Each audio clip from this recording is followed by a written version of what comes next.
dunia dan seisinya ini bagi Allah tak sama nilainya dengan sebelah sayap lalat.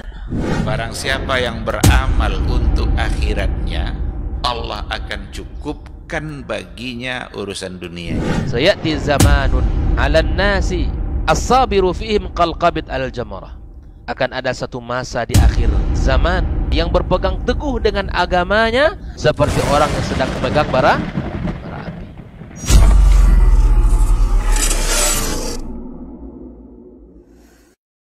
Baik. Bismillah. Assalamualaikum warahmatullahi wabarakatuh. Alhamdulillahirabbil alamin, hamdan katsiran thayyiban mubarakan fi kama yuhibbu rabbuna wa yarda, amma ba'd. 91,1 FM Radio Robani, Meraja Ilmu dan Peradaban, Generasi Robani dan pemirsa KMTV dimanapun antum dan antuna berada. Alhamdulillah, bersyukur kita kepada Allah Subhanahu wa Ta'ala untuk segala nikmat dan juga rahmatnya kepada kita bersama di kesempatan pagi hari ini. Kemudian salawat beserta salam kepada Rasulullah Sallallahu Alaihi Wasallam selaku uswah hasanah kita dalam kehidupan. Senantiasa kita bermohon salawat dan salam kita tersampaikan selalu kepada seluruh keluarga beliau, kepada para sahabat-sahabatnya, dan tentunya kepada orang-orang yang senantiasa istiqomah juga menjaga dan menjalankan ajaran serta sunnah-sunnah beliau hingga hari kiamat kelak. Baik, Generasi Robani dan pemirsa KMTV dimanapun antum dan antuna berada, kita berjumpa kembali di program rutin kita, Diktat, Dialog Keilmuan Islam bersama Ustadz. Dan untuk kesempatan pagi hari ini kita sudah memasuki episode ke-76. Dan untuk hari ini kita akan mengambil bahasan yaitu ngaji sehari jadi mufti. Ini seperti apa dan bagaimana? Apakah memang cukup dengan satu hari belajar aja sudah bisa menjadikan kita seorang yang paham atau menjadikan kita seorang mufti? Ini akan dijabarkan oleh masing-masing guru kita yang sudah hadir di studio untuk hari ini. Ada guru kita Ustadz Dr. Dasman Yahya Ma'ali LCMA Hafizahullah Ta'ala. Kita sapa dulu beliau. Assalamualaikum Ustadz. Bakhair Ustadz. Alhamdulillah. Barakallahu fiik Ustadz. Kemudian ada guru kita Ustadz Dr. Hidayatullah Ismail LCMA Hafizahullah Ta'ala. Assalamualaikum Ustadz. Sehat Ustadz ya? Alhamdulillah. Kemudian ada guru kita Ustadz Dr. Helmi Basri LCMA Hafizahullah Ta'ala. Assalamualaikum Ustadz. Sehat Ustadz? Alhamdulillah. Bakhair, barakallahu fiik untuk guru-guru kita dan untuk antum Generasi Robani dan juga pemirsa KMTV. Untuk tidak memperpanjang mukadimah, seperti biasa kita akan langsung saja mendengarkan pembahasan untuk hari ini. Dan seperti biasa kita akan minta kesediaan untuk pertama guru kita Ustadz Dr. Dasman Yahya Ma'ali LCMA Hafizahullah Ta'ala. Fal yatafaddal mashkura Ustadz. Naam.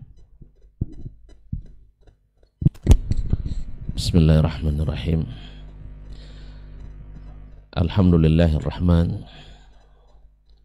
Khalaqal insan, 'allamahul bayan.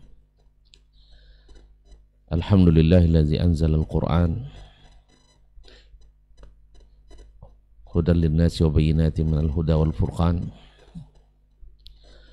Asyhadu an la ilaha illallah wahdahu la syarikalah al-malikud dayyan wa asyhadu anna Muhammadan abduhu wa rasuluhu sayyid waladi adnan alaihi salatu wassalam wa ala alihi wa ashabihi wa tabi'ina lahum bi ihsan ma ta'aqabal malawan.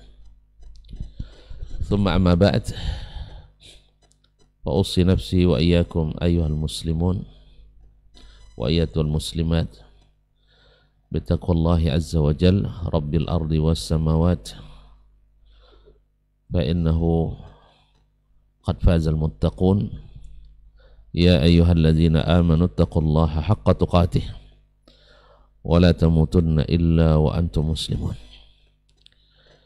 Para alim ulama, para tuan guru, para ustadz, ustadzah, tokoh adat, tokoh masyarakat yang menyaksikan atau yang mendengarkan melalui 91,1 FM.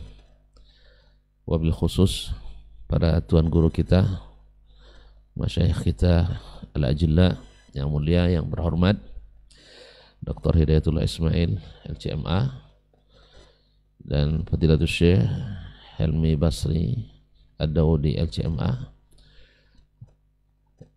Semoga Allah senantiasa menjaga beliau-beliau ini sebagai zuhur lil islami wal muslimin, dan sahabatku yang setia Sarin Ali Amran yang sentiasa bersama kita di acara kita ini, dan segenap ikhwah yang bertugas yang punya andil dalam dakwah ini di studio KMTP, studio Rabbani, serta media-media lain yang berafiliasi dan ikut andil menyebarkan kebaikan ini.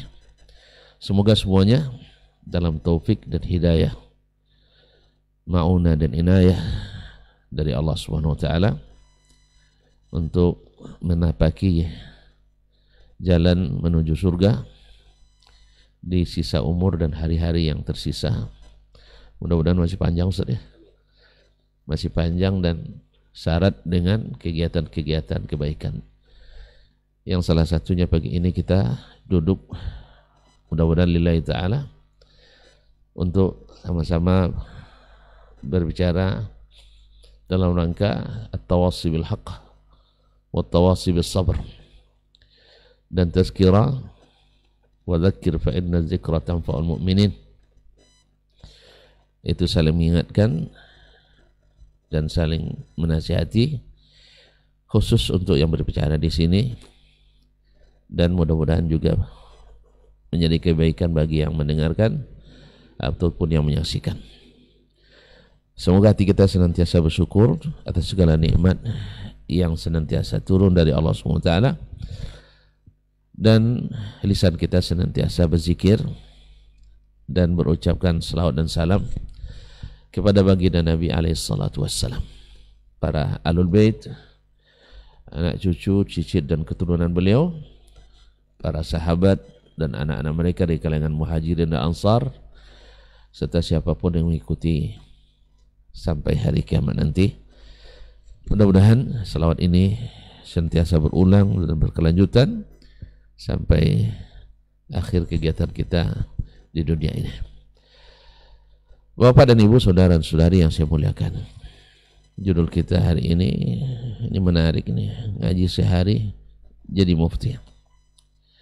Mengingatkan kita pada nasihat para ulama kita, wabil khusus Nabi kita alaihi salatu wassalam, yang merupakan alimul ulama atau muallimul ulama atau a'lamul ulama, yang mengajarkan kita untuk belajar dulu baru kita beramal dan berdakwah atau berfatwa. Bahkan walaupun beliau memotivasi untuk sentiasa berada di jalan ilmu dalam banyak hadis, dan tentu saja sebelumnya Al-Quranul Karim, beliau sendiri disuruh Allah SWT berdoa untuk sentiasa berikan tambahan ilmu. Wa qur rabbi zidni ilma. Artinya bahwa proses belajar tidak ada henti-hentinya, karena memang wa fawqa kulli dzi ilmin alim, karena di atas setiap yang berilmu ada yang lebih berilmu lagi. Qul law kana al-bahru midadan li kalimati rabbi lanafida al-bahru qabla an tanfada kalimatu rabbi walau ji'na bimithlihi madada. Andainya seluruh pohon-pohon menjadi pena dan seluruh laut menjadi tinta untuk menuliskan kalimat Rabbi, kalimat-kalimat Rabb, maka tidak akan habis sekalipun kita datangkan sebanyak itu lagi tumbuh-tumbuhan yang jadi pena dan lautan untuk menjadi tinta. Tidak habis. Subhanallah, benarlah kata Imam Asy-Syafi'i rahimahullah, "Lau jalasna nufassiru ayatan min kitabillah tula hayatina." Andainya kita duduk menafsirkan satu ayat sepanjang hidup kita, tak habis-habis faedah daripada ayat tersebut. Ma'asyiral kiram dirahmati Allah SWT, dengan dorongan dan motivasi dari Nabi SAW untuk senantiasa menambah dan mencari ilmu, dan beliau juga mewanti-wanti, mengingatkan bahwa ilmu itu harus dituntut lillahi ta'ala, harus karena Allah Subhanahu wa ta'ala. Karena apa? Tujuan yang ingin dicapai dari ilmu adalah innama yakhshallaha min ibadihil ulama. Sesungguhnya hanya yang takut kepada Allah itu adalah di antara hambanya adalah para ulama. Orang yang ada khasyah dalam hatinya terhadap Allah Subhanahu wa ta'ala dengan ilmunya, itu akan lebih teliti daripada setiap disiplin ilmu lain. Dokter yang hati-hati dengan mengobati pasiennya supaya tidak malah praktek, atau seorang insinyur bangunan yang hati-hati dengan rancangan dan arsitekturnya, maka seorang yang takut dia bangunannya runtuh dan rusak, atau seorang mekanik dengan keahlian montirnya takut nanti tambah rusak, dan sebagainya profesi lain yang hanya imbas keburukannya, hanya keburukan di dunia saja. Bayangkan dengan orang-orang yang berilmu agama, yang bila salah dalam mengajarkan, salah dalam praktekkan, salah dalam memfatwakan, imbasnya dunia akhirat. Dan sayangnya orang yang sudah tersesat dalam agama sulit untuk dikembalikan kecuali ila yasha Allah. Bukankah setiap nabi dimusuhi akibat ada tersesat atau penyesatan sebelumnya?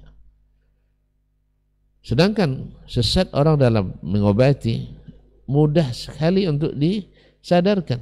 Bapak salah obat, salah operasi, pindah ke dokter lain yang lebih ahli dan benar. Salah dalam memilih, misalnya memilih insinyur bangunan, mereka akan cepat diselesaikan, mereka cepat mengakui.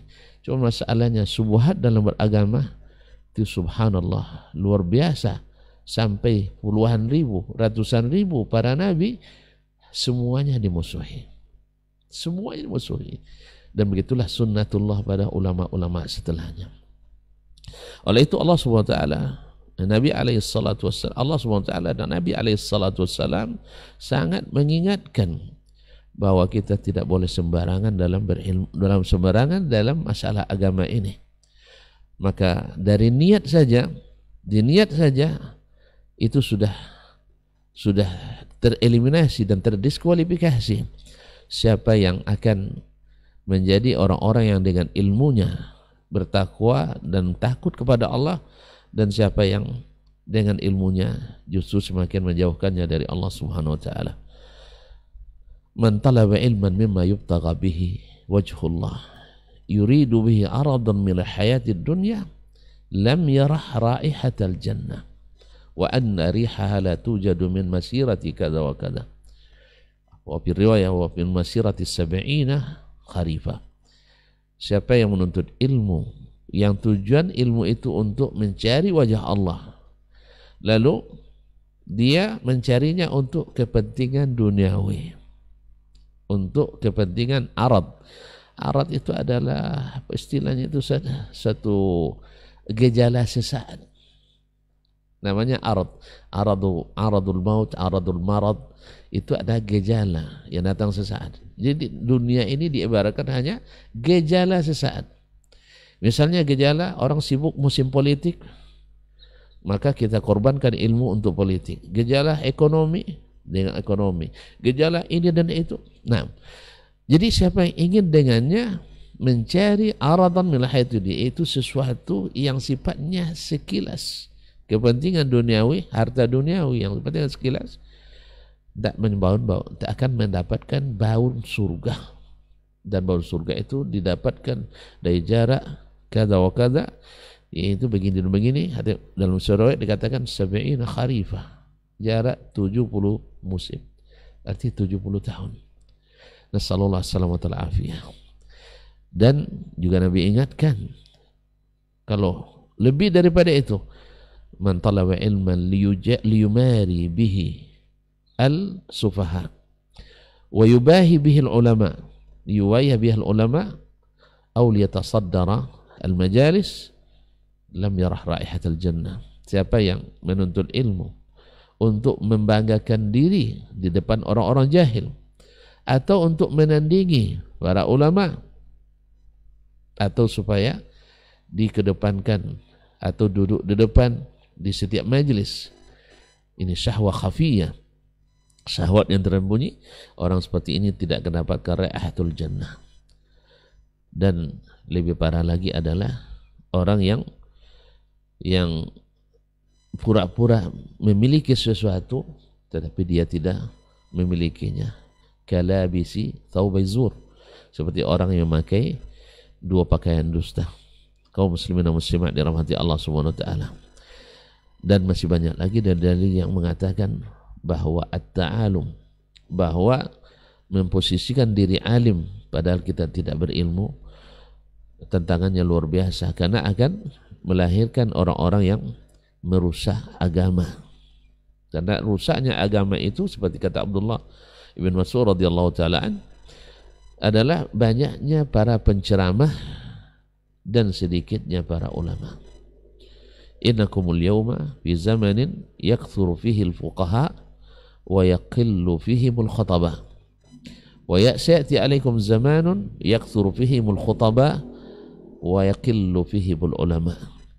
Sekarang kalian berada di zaman banyak ulamanya, sedikit penceramahnya. Nanti akan datang suatu zaman penceramahnya banyak, ulamanya sedikit.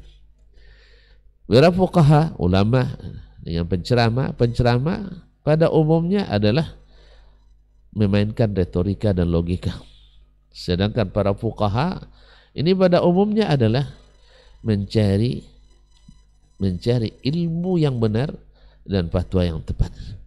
Oleh itu kaum muslimin dan muslimat dirahmati Allah Subhanahu wa taala, para ulama menyebutkan bahwasanya siapa yang sabar beradu lutut dengan para ulama, maka suatu saat dia akan mendapatkan manzilatul ulama, yaitu posisinya para ulama. Barangkali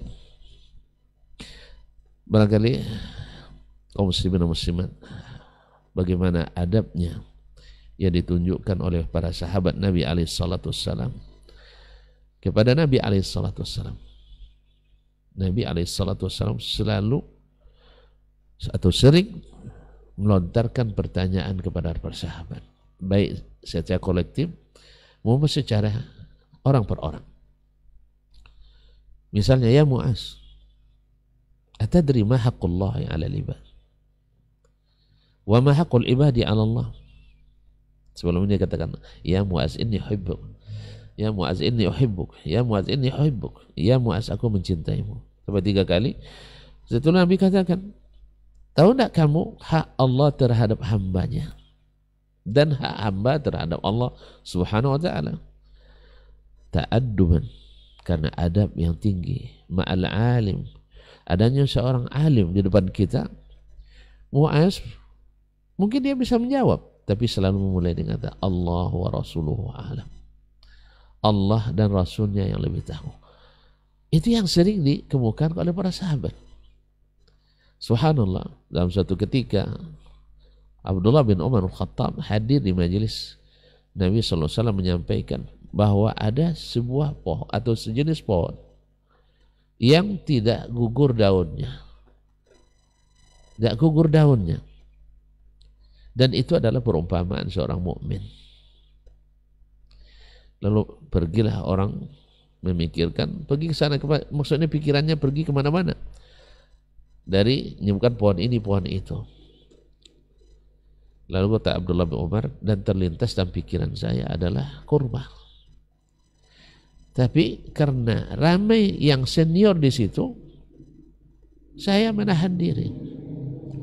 Sampai Nabi alaihissalatu wassalam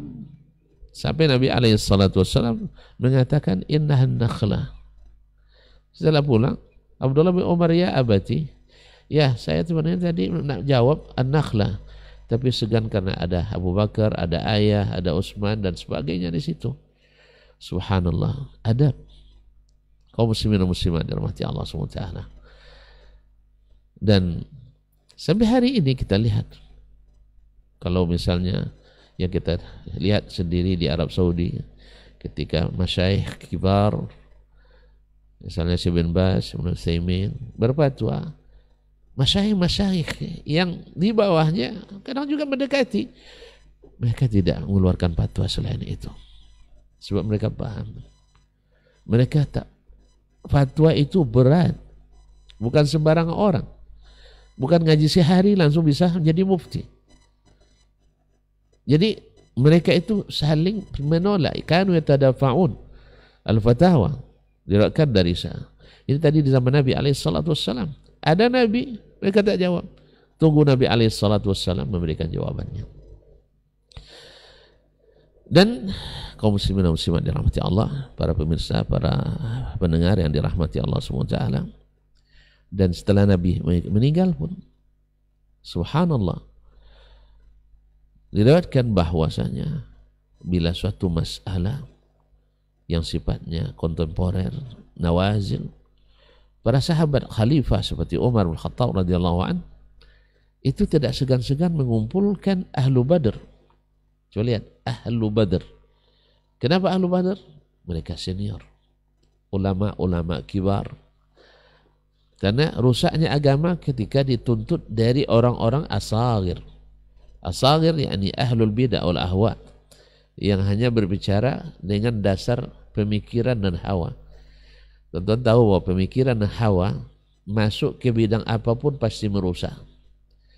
Pikiran hawa masuk ke akidah, rusak akidah, keyakinan. Coba lihat semua kerusakan, penyesatan akidah, saya ilmi banyak membahas masalahnya kerusakan akidah. Itu karena hawa dan pikiran. Masuk ke bidang keduniaan, rusak. Dunia dibuatnya. Masuk ke ruang sosial, rusak sosial. Masuk ke ruang hukum, rusak hukum. Ruang kebudayaan dan adat istiadat, rusak budaya dan adat istiadat. Kenapa? Karena hasil pemikiran dan hasil renungan, hasil perasaan yang tidak berdasarkan ilmu adalah jahiliyah. Bukankah keyakinan-keyakinan jahiliyah lahir dari pikiran dan perasaan? Bukankah hukum-hukum jahiliyah lahir dari pikiran dan perasaan? Mereka menyuruh orang tawaf telanjang kalau tidak ada pakaian orang Mekah. Dari mana datangnya? Dari pikiran. Tidak ada ilmunya. Mereka menyusun 360 berhala dalam Ka'bah. Dari mana datangnya? Dari pikiran dan perasaan. Tidak ada dalilnya. Dan seterusnya. Nah, ma'asyil kiram dirahmati Allah SWT, maka di saat itu mereka akan kumpulkan ahli Badr, kibar, as-sahaba. Apa yang mereka cari? Ada enggak dalilnya Al-Quran dan hadis? Bukan bagaimana pikiran Anda. Tidak. Siapa yang mendengar sesuatu dari Nabi alaihissalatu wassalam, dan bila sudah ada dari Allah dan Rasul, sami'na wa ata'na. Inilah kaum muslimin dan muslimat dirahmati Allah SWT. Dan kita lihat di zaman itu, bila ada orang yang dimintai fatwanya, dia akan katakan is'al fulanan fa innahu a'lamu minni. Tanyakan si fulan, dia lebih alim dari saya. Ini pantangan kita hari ini begitu. Ya. Saya dah tanya sama Ustaz Helmi. Lah tanya Ustaz Helmi, Ustaz tanya saya lagi. Ini bukan apa? Bukan karena mengakui Ustaz Helmi, bukan. Tapi karena kenapa ke dia ditanya? Karena harusnya ke saya dulu. Nasallahu salamata wal afiyah. Ma'asyarul kiram. Kadang-kadang dia bukan keahlian di bab akidah, bukan keahlian di bab fikih, tapi bicara tentang masalah akidah, lebih fikih, lebih alim dari ahlinya. Oke lah kalau seandainya mau belajar benar-benar. Kalau belajar 2 kali dalam semester bagaimana? Di jurusan yang lain pula. Bicara tentang hadis, belajar 2 kali semester lebih hebat dari orang yang belajar hadis setiap hari. Belajar tentang fikih dan seterusnya. Muta'alimun. Belajar sehari di awal, belajar sehari di akhir, langsung jadi mufti. Yang masalahnya seperti kata Syekh Bakar Abu Zaid, hanya dengan membuat penampilan seperti penampilan para ulama. Kalau di Indonesia penampilan ulama, kiai pakai sarung, pakai baju jubah, habis itu pakai sal atau pakai sorban, langsung jadi mufti. Pada subhanallah kaum muslimin dan muslimat dirahmati Allah. Barangkali di ujung pembicaraan saya nanti akan dikembangkan oleh Asy-Syaikhan hafizahumullah. Imam Abu Hanifah pernah memberi pelajaran pada murid terbaiknya, Imam Abu Yusuf alaihi rahmatu rabbih. Suatu hari sakit Abu Yusuf rahmatullahi alaihi. Nah, datang gurunya Abu Hanifah untuk menenangkannya. Maklumlah orang sakit tentu dimotivasi supaya berdoa dan cepat sehat, karena orang sakit termasuk doa mustajab juga. Jadi kalau kita nyengok orang sakit, minta juga didoakan sama dia. Jangan kita aja yang doakan, rugi kita. Nah, minta juga didoakan olehnya, karena doanya orang sakit itu mustajab. Jadi disebut oleh Abu Hanifah, orang yang paling pantas hari ini untuk menggantikan posisi saya adalah Abu Yusuf. Masya Allah, semangat Abu Yusuf. Nah, itu buat saya kan. Dengan semangat itu Masya Allah sembuh. Setelah sembuh, dibukanya majelis di masjid yang syekhnya Abu Hanifah buka majelis. Yang biasa anak muda kan lebih semangat. Anak muda, apalagi di awal-awal kan pengajian kita rata-rata kan di awal ramai kan. Coba lihat nanti, awal buka kajian di suatu tempat, Masya Allah hadir 500. Bulan pengajian kedua sekali sebulannya tinggal 450. Bulan ketiga tinggal 200. Bulan keempat tinggal 150. Bulan kelima tinggal 50. Bulan keenam tinggal 5 orang. Allah musta'an.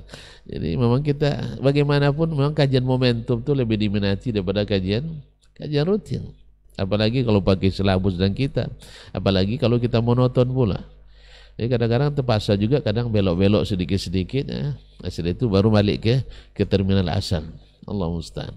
Jadi kaum muslimin dan muslimat, Abu Yusuf, ramai orang tentu berpengaruh pada majelis Abu Hanifah. Udah salah bicara. Jadi Abu Hanifah akhirnya dia utus orang untuk menguji muridnya tadi. Itu bukan dengan menyinggung, dengan menyindir, tidak buru-burukan. Dikirim orang yang juga talibul ilmi untuk menguji muridnya Abu Yusuf itu, supaya dia paham. Memang al-labib bil isyarati takfih al-isyarah an sarhil ibarah. Jadi tanyakan nanti ke Abu Yusuf itu, ya, ada seorang yang mengantarkan kain ke penjahit, minta dibuatkan jubah. Lalu orang ini karena pakaian bahannya bagus, akhirnya dia mengklaim itu miliknya. Artinya ketika pemilik datang, dia mengingkarinya, bahwasanya tak pernah ada kamu datang membawa kain di sini, ini pakaian saya. Subhanallah. Akhirnya terpaksa ngadu ke pihak berwajib. Setelah diinvestigasi, diselidiki, terbukti bahwa kain jubah itu pakai bahannya dari sang pemilik asli, bukan milik penjahit. Nah, pertanyaannya, berhak enggak penjahit itu mendapat upah? Kalau dia jawab berhak, katakan salah, akhtat. Kalau dia katakan tidak berhak, jawab juga salah. Akhirnya pergilah ke majelis Abu Yusuf.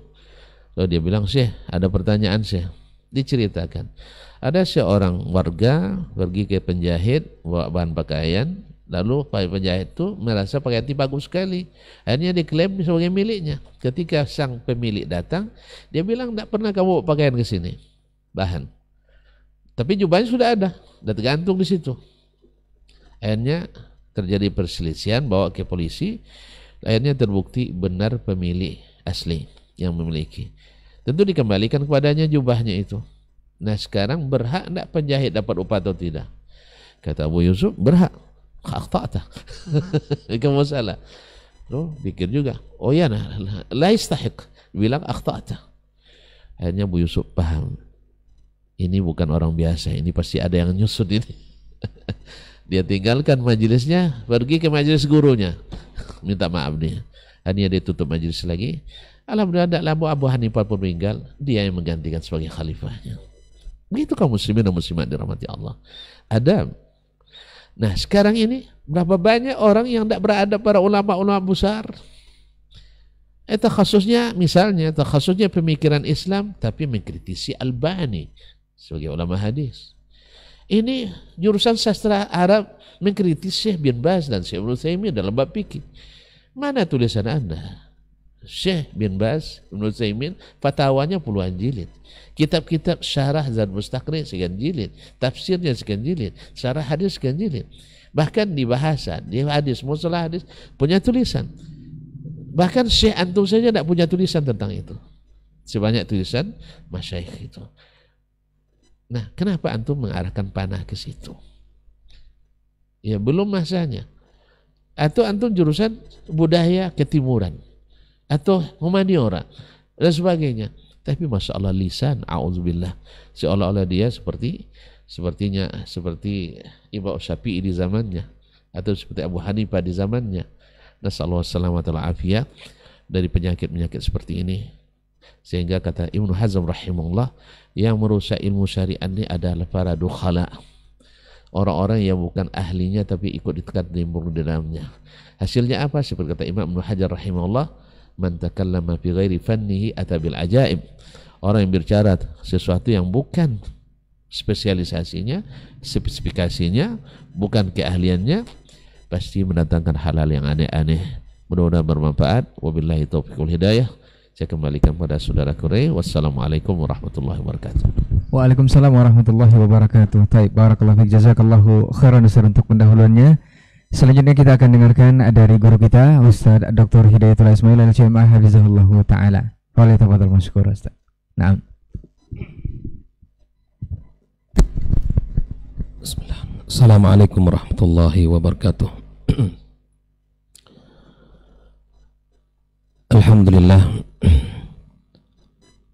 Alhamdulillahilladzi hadana lihada wa ma kunna linahtadiya lawla an hadana Allah. Asyhadu an la ilaha illallah wahdahu la syarika lah wa asyhadu anna Muhammadan abduhu wa rasuluh sallallahu alaihi wa ala alihi wa ashabihi wa man sara ala nahji wa istana bi sunnati ila yaumiddin. Qala ta'ala fi muhkami tanzilih, ya ayyuhalladzina amanu ittaqullaha haqqa tuqatih wa la tamutunna illa wa antum muslimun. Subhanaka la ilma lana illa ma 'allamtana innaka antal alimul hakim. Allahumma 'allimna ma yanfa'una wanfa'na bima 'allamtana wa zidna ilma ya alim. Ma'asyara al-muslimin wal muslimat, saudara-saudari, para pemirsa, para pendengar, para penuntut ilmu, rahimani wa rahimakumullah. Sebelum kita memulai, mari kita memohon kepada Allah Subhanahu wa taala dengan mengawali agar Allah berikan kepada kita ilmu pada setiap pertemuan-pertemuan yang kita lakukan, karena ilmu merupakan jalan kebaikan, jalan menuju surga Allah Subhanahu wa taala. Karena ilmu jalan di mana orang akan ditinggikan Allah tabaraka wa taala. Yarfa'illahu alladhina amanu minkum walladhina utul ilma darajat.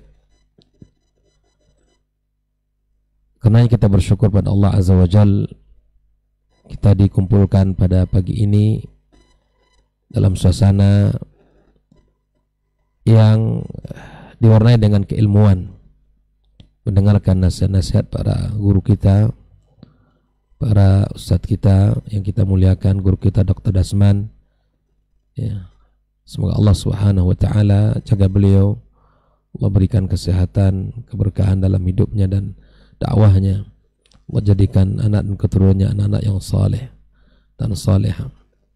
Begitu juga guru kita Dr. Helmi Basri, dengan doa yang sama untuk beliau. Semoga Allah jaga, Allah lindungi, Allah berikan kesehatan, Allah berkahi keluarga beliau, anak-anaknya, Allah jadikan ya, mudah dalam setiap urusannya.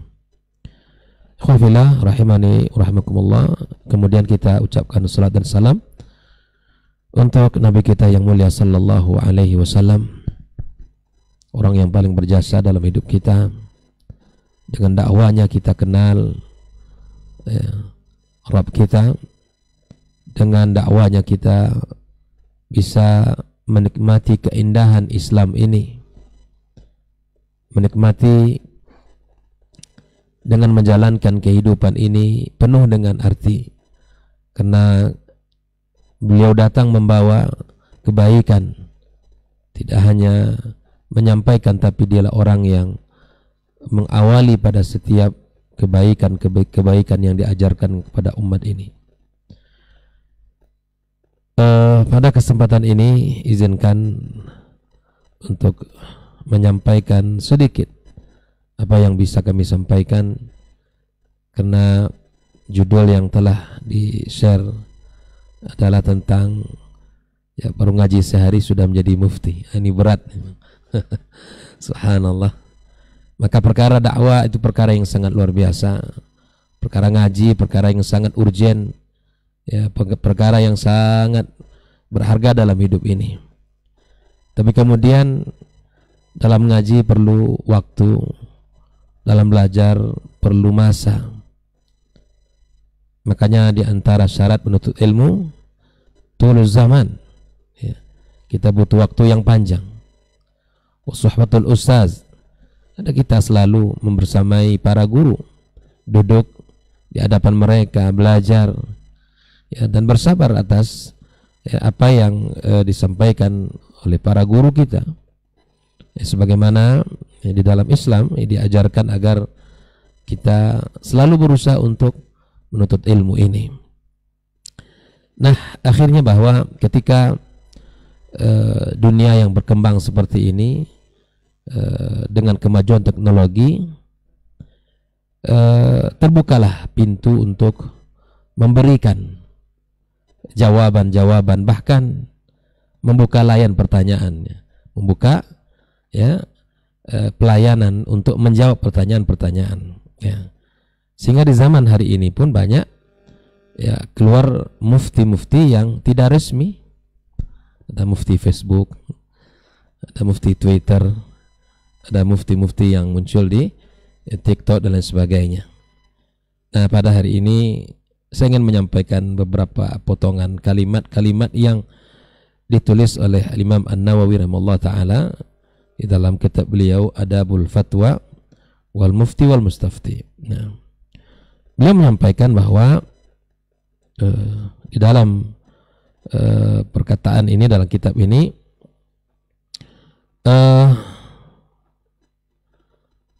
mengatakan tentang bagaimana seharusnya kita tentang menjawab dan kemudian memberikan pertanyaan. Ya, bukan hanya sekedar yang memiliki kaidah itu adalah orang memberikan fatwa, tetapi orang yang meminta fatwa juga harus memiliki adab ya. Nah, adab-adab yang berkaitan tentang fatwa ini bukan hanya ditulis oleh Imam Nawawi, telah banyak ulama-ulama kita sebelum beliau menulis, seperti yang ditulis oleh Ibnu Qasim As-Saimari ya.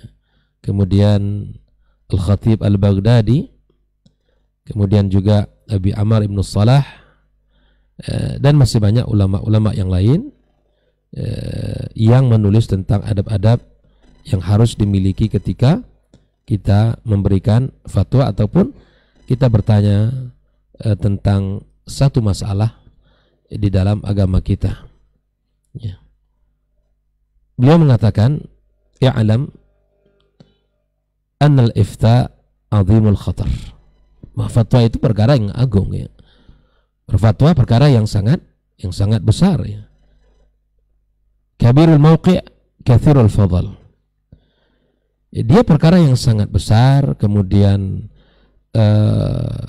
juga memiliki keutamaan yang sangat besar.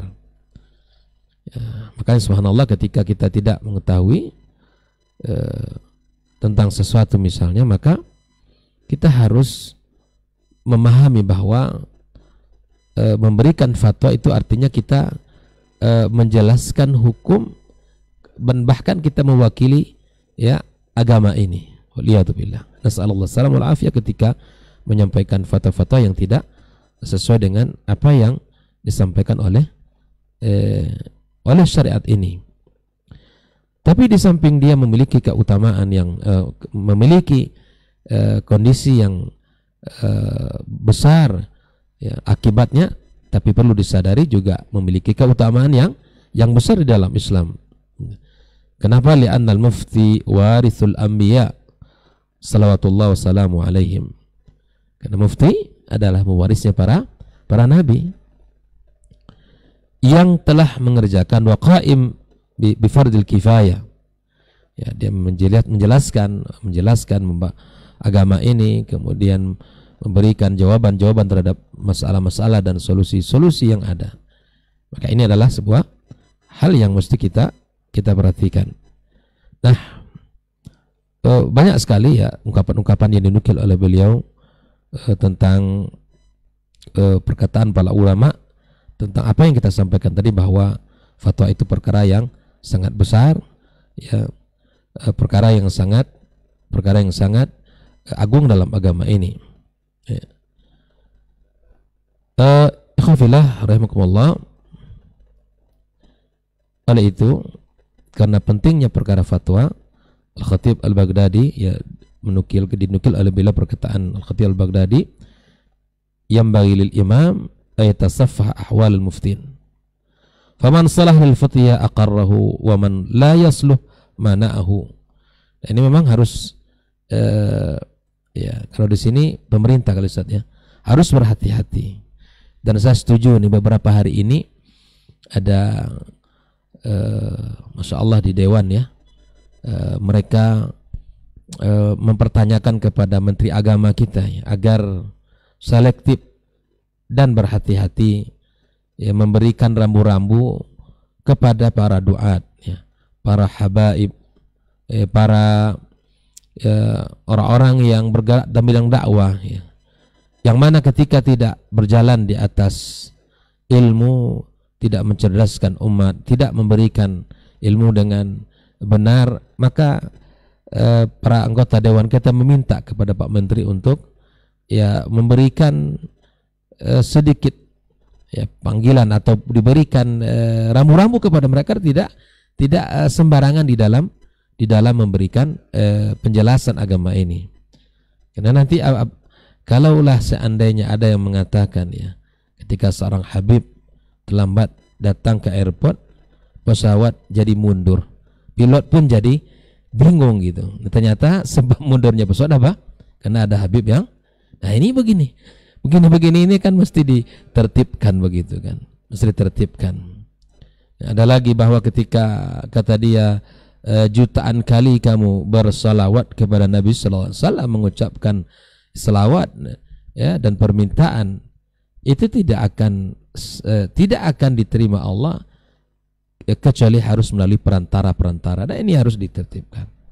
Dan masih banyak hal-hal yang lain ya, yang mesti pemerintah kita ya, makanya mungkin ya para dewan kita juga sudah mulai resah ya melihat kondisi-kondisi yang hari ini liyadzubillah gitu ya, sehingga hal ini perlu ditertibkan melalui peraturan pemerintah. Dan kita berharap ya pemerintah kita semoga Allah berikan kekuatan dan kemampuan untuk bisa ya, menjalankan amanah yang besar yang luar biasa dalam menjaga agama Allah Subhanahu wa taala. Maka itu Al-Khatib Baghdadi agar melihat ya oleh pemerintah siapa orang yang berhak untuk berikan fatwa, karena tidaklah mudah untuk berikan fatwa itu. Nah, ikhwafillah rahimani wa rahimakumullah, Imam Malik mengatakan wala yanbaghi lirajulin ayara nafsahu ahlan li syai'in hatta yas'ala an man huwa a'lamin. Nah, seperti kisah tadi ya, Syekh Desman menyampaikan bagaimana adab yang subhanallah, ya, adab-adab yang dimiliki oleh para ulama, dan kita merasa bahwa tidak ahli untuk itu. Kita merasa kita tidak ahli. Maka kalau ada yang bertanya, tanyakan ke si fulan. Dan saya sering, ketika saya ditanya, saya forward langsung kepada mufti kita. Iya, saya sering pada bab-bab tertentu saya subhanallah, bahkan ke guru kita Dr. Ilmi Basri, ini tolong dijawab mufti. Ya, saya sampaikan ke beliau, tolong dijawab. Karena masya Allah kita tidaklah menjadi hina seseorang ketika mengatakan ya la adri, bahkan mengatakan la adri adalah nisful ilm, ya, dan kita takut kepada Allah Subhanahu wa taala. Nah, ini pasal Imam Malik, ya, tidak pantas bagi seorang untuk melihat dirinya dia ahlan li fatwa, ya, agar kita berhati-hati di dalam menyampaikan. Nah, kemudian qalu wa yanbaghi an yakuna al-mufti zahir al-wara'. Memang harus memiliki sifat wara' ya, bagi seorang mufti, tidak sesuai dengan, tidak berlandaskan kepada hawa. Jangan musim ini begini fatwanya, nah, musim besok begitu lagi fatwanya. Makanya subhanallah, seorang ahli ilmu pun harus wara', ya. Seorang ahli ilmu juga memiliki wara', ya, dan memiliki sifat yang yang disebut oleh para ulama masyhuran bid-diyanatiz zahira was-siyanatil bahira. Jadi secara zahir memang kelihatan. Ada cerita di mana ya seorang kiai disebutlah ibunya menceritakan bahwa anaknya hidup di malam hari tidaklah di rumah, dugem, kemudian hidup dengan, tapi itu aneh, dianggap karomah karena dia juga ustadz tapi juga bisa hidup seperti itu. Ini dua hal yang tidak boleh ini. Ya, bahwa seorang ustadz kalau memang ustadz tidak akan hidup dengan kehidupan seperti itu.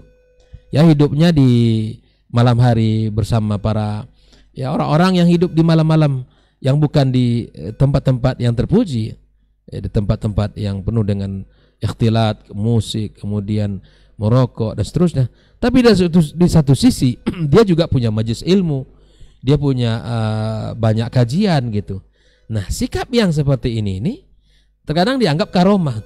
Nah, bahwa ini karomah dia ini, dia bisa hidup di dua tempat yang seperti itu. Nah, kalau karomah, kalau ini bukan karomah namanya, ini aneh ini. Ini karamah. Subhanallah, saya melihat beberapa cuplikan dan kemudian ulasan dia luar biasa ini. Saya bilang, kenapa orang bisa menganggap ini karamah? Apakah dia kena anak kiai gitu ya? Apakah karena dia keturunan kiai gitu? Dibiarkan begitu saja, dan apa yang dilakukan dianggap itu adalah perkara yang baik dan terpuji. Subhanallah. Kalau orang betul-betul berilmu tidak akan pergi ke tempat yang tercela itu. Kalau orang betul-betul wara' dan takut kepada Allah Subhanahu wa taala, ya betul-betul ya, maka dia tidak akan hidup seperti mana ya yang dilihat dalam kehidupannya. Maka subhanallah, kita sekali berhati-hati ya untuk menjaga, apalagi kita sudah menjadi public figure, orang yang ditanya, didahulukan selangkah oleh masyarakat, maka sikap, tindak tanduk dan perilaku kita itu mestilah kita jaga. Makanya subhanallah, sehingga lahirlah sebuah istilah dari masyarakat kita, ya mulutmu harimaumu. Kalau kita tidak bisa menjaga lisan kita, maka itu akan merusak diri kita sendiri. Makanya ketika Nabi SAW ditanya ayyul muslimina khair, qala al muslim man salim al muslimuna min lisani wa yadi. Muslim yang baik itu muslim yang bisa orang lain selamat dari lisannya, dari tangannya, ya, dari seluruh apa yang ada dalam dirinya. Sehingga Nabi SAW mengatakan bahwa man yatman lima baina lihyai wa baina fakhidhi atman lahul jannah. Jaminan dari Nabi SAW ketika seseorang mampu menjaga lisannya, menjaga kemuliaan, kehormatan, kesuciannya, Allah ya berikan kepadanya ya surga Allah tabaraka wa taala. Allah, Nabi SAW jamin untuk mereka. Maka itu ikhwafillah, orang yang memberi, orang-orang yang telah menempati posisi tertentu, apalagi memegang yang namanya gelar seorang ustadz, gus, habib, ulama, kiai, maka berhati-hati, tidak mencampur adukan antara hak dan batil, tidak menganggap bisa hidup di dua sisi itu sebagai karomah. Nah, maksiat ya maksiat ya. Karena keimanan yang benar itu melahirkan ketaatan kepada Allah Subhanahu wa taala, dan justru benci kepada kemaksiatan, justru tidak nyaman dengan keadaan seperti itu.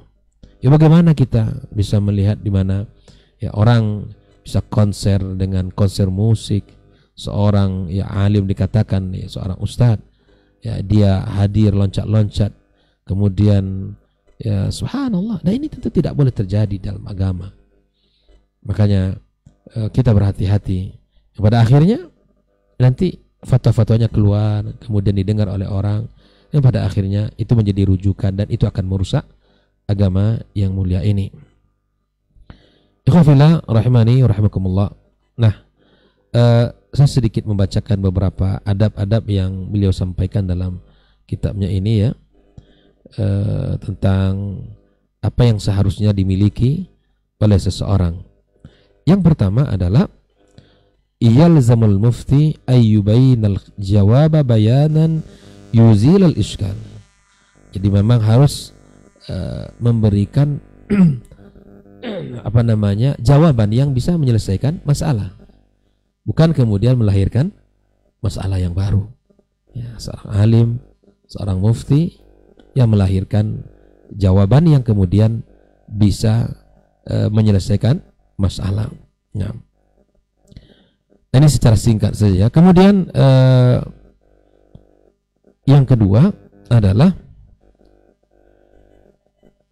laisa lu ayaktubal jawab ala ma alimahu min suratil waqi'ah. Ya, idza lam yakun fil firqati tu'arid lahu bal yuktab jawab ma firqah. Ini memang perlu penjelasan nanti ini tentang apa namanya, bahwa penjelasan harus ini harus lebih tajam misalnya. Penjelasan yang memang yang disampaikan oleh orang yang seorang mufti ya, ini harus betul-betul apa namanya, jawabannya itu adalah menyentuh masalah yang ditanyakan. Minta nanti tolong dijelaskan lebih jelas kan. Nah, kemudian idza kana al-mustafti ba'id al-faham fal yurfiq bihi wa yasbir ala tafahumi su'ali wa tafhimi jawabi fa inna thawabuhu jazil. Nah ini tentu kalau orang yang bertanya adalah orang yang ya tidak terlalu banyak ilmu, tentu pertanyaannya terkadang itu belat-belit ya, maka bersabar kepada pertanyaan-pertanyaan yang apa namanya yang diajukan kepada kita. Dan kalau seandainya ya tidak terlalu mudah dia untuk memahami, maka hendaklah dia ya kita apa namanya bersabar terhadap pertanyaan dan kemudian jawaban yang diberikan kepadanya. Naam. Alhamdulillah. Jadi ketika ada pertanyaan-pertanyaan ya tentu banyak hal yang akan ditanyakan ya kepada seorang alim, dan itu terkadang pertanyaannya bermacam-macam. Sekali lagi seorang alim hendaklah bersabar dan berusaha untuk menjawab dengan ya baik kepada orang yang menanyakan. Nah, kemudian yustahabu ay yaqra'aha ala hadirihi mimman huwa ahlun lidzalik wa yushawirahum wa yubahithahum birifqin wa insaf wa in kanu dunahu wa talamidatahu lil iktida bis salaf. Nah, ini bahwa dianjurkan untuk membaca kepada orang-orang yang ahli, yang hadir ya, yang memang mumpuni ya, dan meminta pendapat, musyawarah dan membahas dengan penuh kelemah lembutan ya, penuh dengan kearifan ya, walaupun misalnya di situ murid-murid yang memang tidak seperti dia, tapi ketika hal itu diajukan maka kemudian mesti dimusyawarahkan, kemudian dibincangkan. Hal ini adalah salah satu bentuk iktidak kepada as-salaf, ya, iktidak kepada salaf. Naam, waraja zuhur ma qad yakhfa alaihi, yang mudah-mudahan muncul apa yang nampak dipahami, apa yang tidak nampak oleh dia, dan kemudian hal itu pun akan menjadi jelas dan terang, ya. Illa, ya, kecuali ayakuna fiha ma yuqbah ibda'uhu aw yu'siru sa'il kitmanahu aw fi isya'ati mafsadah. Ya, kecuali memang perkara itu ya hal-hal yang memang tidak pantas untuk dibicarakan atau disampaikan. Nah, jadi ketika ada hal-hal yang seperti ini, ya sebaiknya memang kita memberikan membahas, ya, walaupun dengan orang-orang yang tidak seperti dia keilmuannya. Ini salah satu memang pembahasan-pembahasan yang mesti dimiliki. Nah, liyuktabul jawab bi khatin wadih wasat, la daqiqin khafin wala ghalidin jafin, wa yatawassat fi suturiha baina tawsi'iha wa tadqiqiha. Ya, maka jawaban ditulis dengan tulisan yang jelas, yang tidak tidak terbaca, ya, dan bisa dipahami. Nah, ikhwan fillah rahimani rahimakumullah, ini masih banyak, ya, beberapa adab-adab yang dijelaskan oleh beliau. Bahkan Imam Nawawi juga menukil perkataan-perkataan para ulama.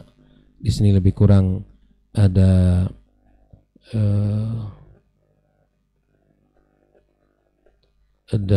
beberapa belasnya. Di 15 ada 16, ya. Bahkan di sini panjang lebar Imam Nawawi mengatakan tentang adab-adab yang harus dimiliki, bahkan sampai 19 adab-adab yang mesti dimiliki oleh seorang mufti. Nah, tentu kita nanti minta majelis khusus ini dengan mufti kita supaya bisa menjelaskan tentang adab dan hukum-hukum fatwa, ya, dan bagaimana akhirnya. Ala kulli hal, biasanya tentang adab-adab fatwa ini, ya, itu dibahas juga di akhir-akhir pembahasan ushul fikih, Ustaz, ya, karena memang akhir daripada pembelajaran usul itu adalah memang akan bisa mengeluarkan fatwa-fatwa dan memiliki, ya, kafa'ah untuk memberikan fatwa-fatwa di dalam permasalahan-permasalahan umat ini. Nah, barakallahu fikum, barangkali ini yang bisa Anda sampaikan di waktu ini. Jazakallahu khair, dan minta maaf yang benar dari Allah Subhanahu wa taala, dan jika salah dari diri kami, wallahu taala alam. Ya, assalamualaikum warahmatullahi wabarakatuh.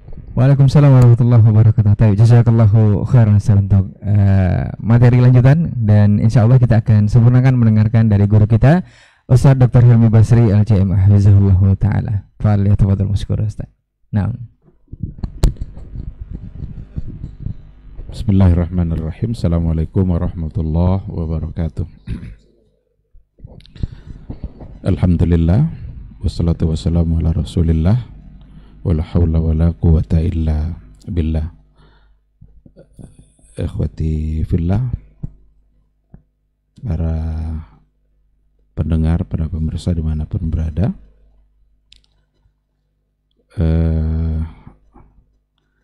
dan yang sama-sama kita hormati guru-guru kita, Dr. Rasman, Dr. Hidayatullah.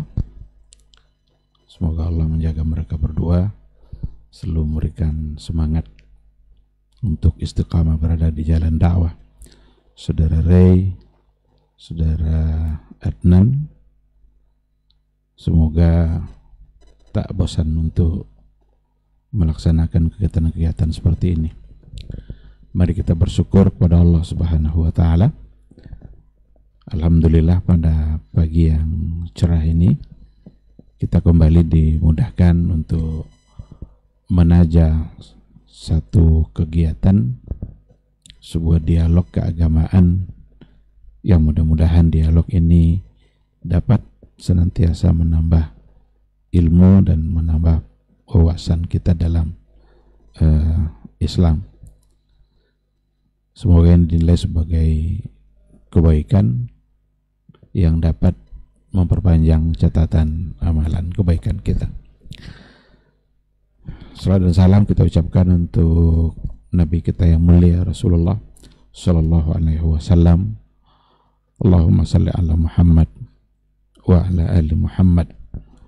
Sosok figur yang harus kita tauladani, harus kita jadikan panduan dalam setiap aktivitas yang kita laksanakan. Apapun perbuatan yang kita lakukan, hendaklah kita selalu mengukur sesuai atau tidak dengan apa yang diajarkan oleh beliau.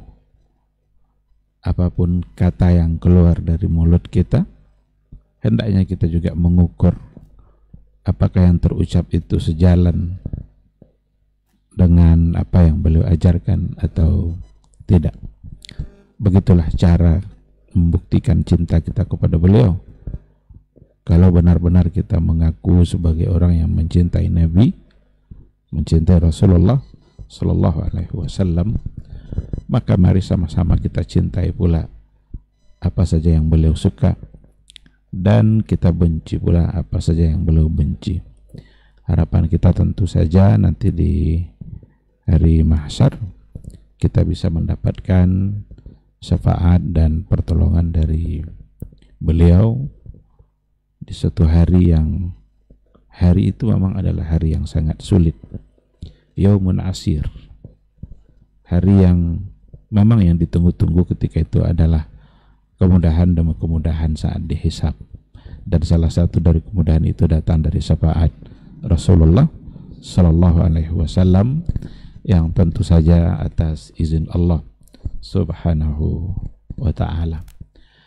Ikhwati billah, para pendengar, para pemirsa dimanapun berada,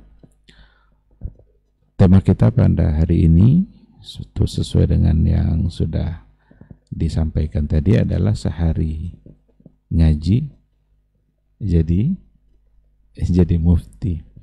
Ini satu fenomena yang walaupun sedikit agak hiperbola, agak mubalaghah, tapi maknanya saya kira dapat ditangkap.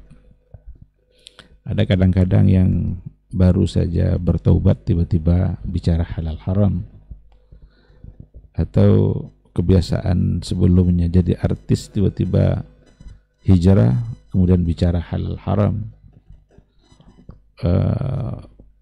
Ini satu fenomena yang memang perlu untuk disikapi,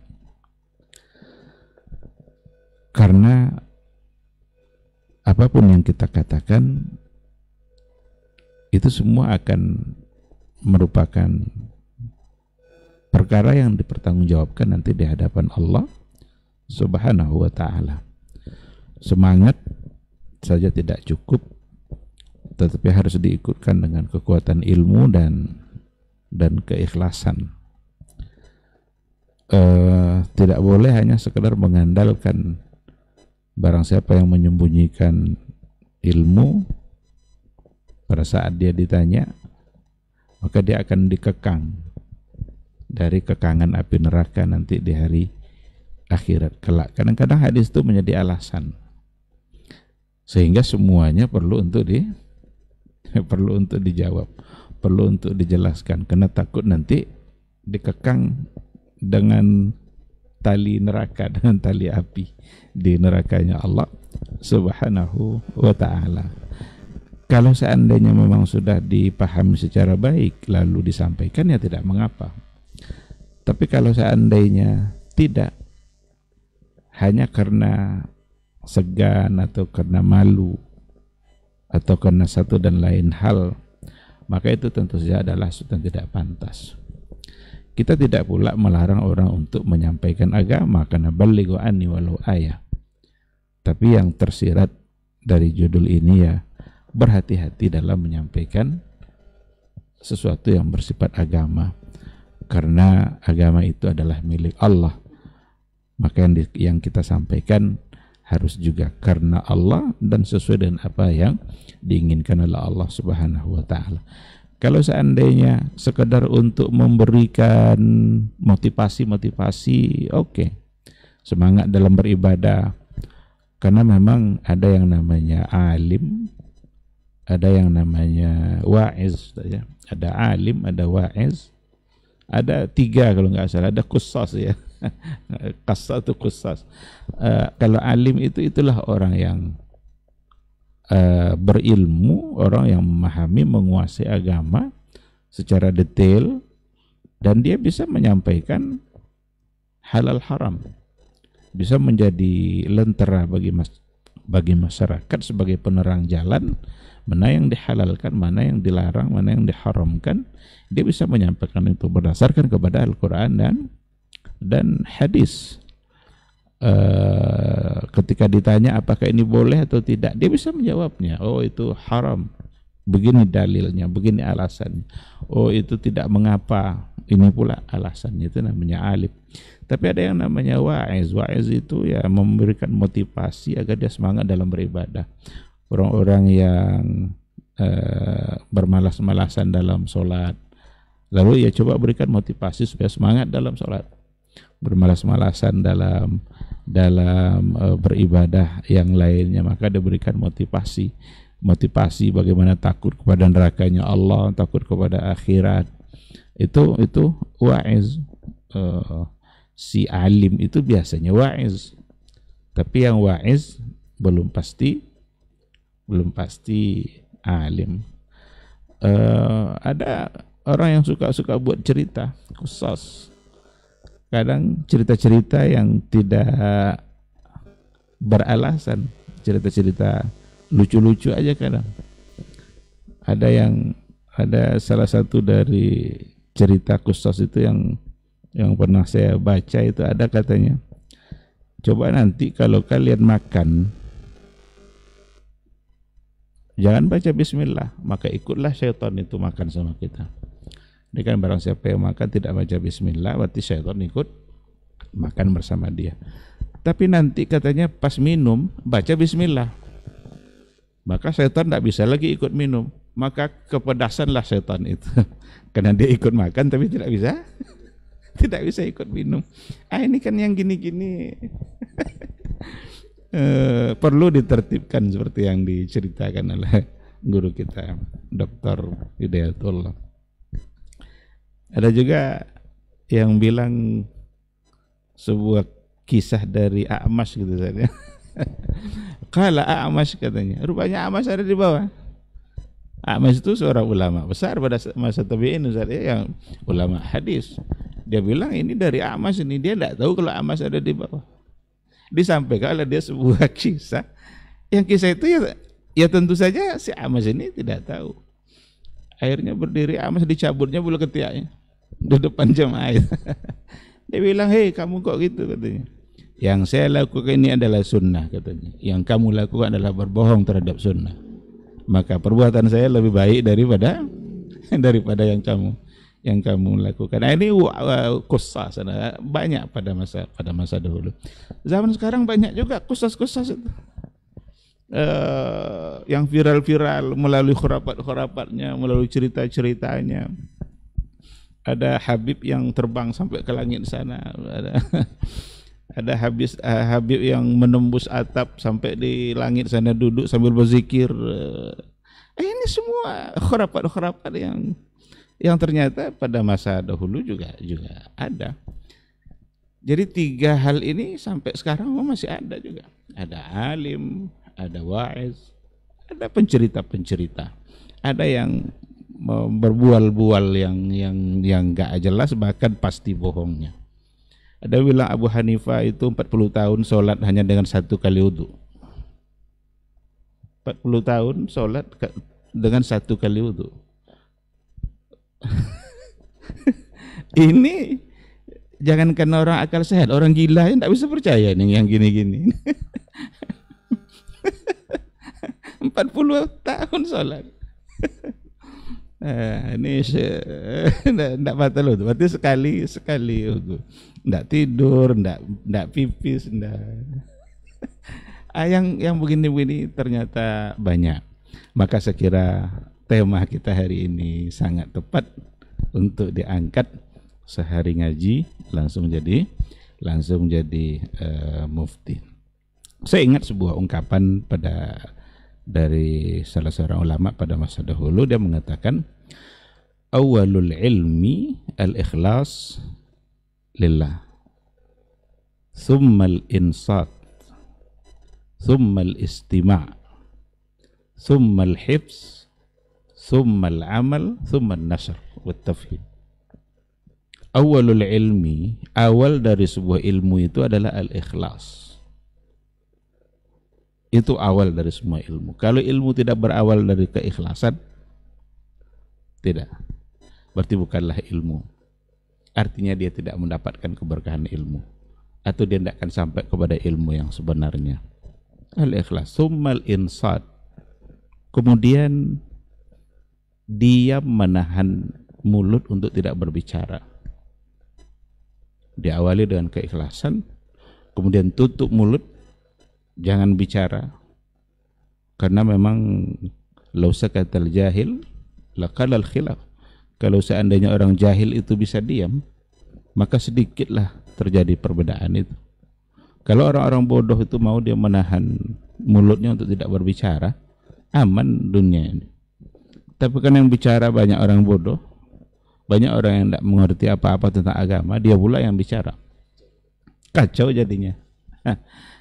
Bahkan duluan pula dia lagi yang berbicara daripada orang yang alim. Orang alim masih diam-diam aja, dia sudah memulai sesuatu, ingin menengokkan pula kalau dia adalah sebagai seorang yang alim. Maka al-ikhlas, thumma al-insat, thumma al-istima'. Kalau sudah berupaya untuk diam, tahan mulut untuk tidak berbicara, mulailah untuk mendengar. Istima' itu tentu maksudnya adalah belajar, mendengarkan guru, belajar, duduk di majelis ilmu. Ilmu itu ada proses yang harus dilalui. Ini tidak bisa dengan pas bangun dari tidur ternyata malam tadi dia bermimpi apa gitu, tiba-tiba bangun jadi seorang alim, seorang ilmuwan, orang mengerti agama. Itu tidak masuk itu ceritanya. Itu ilmu itu didapat dengan proses, seperti yang tadi juga sudah dikatakan,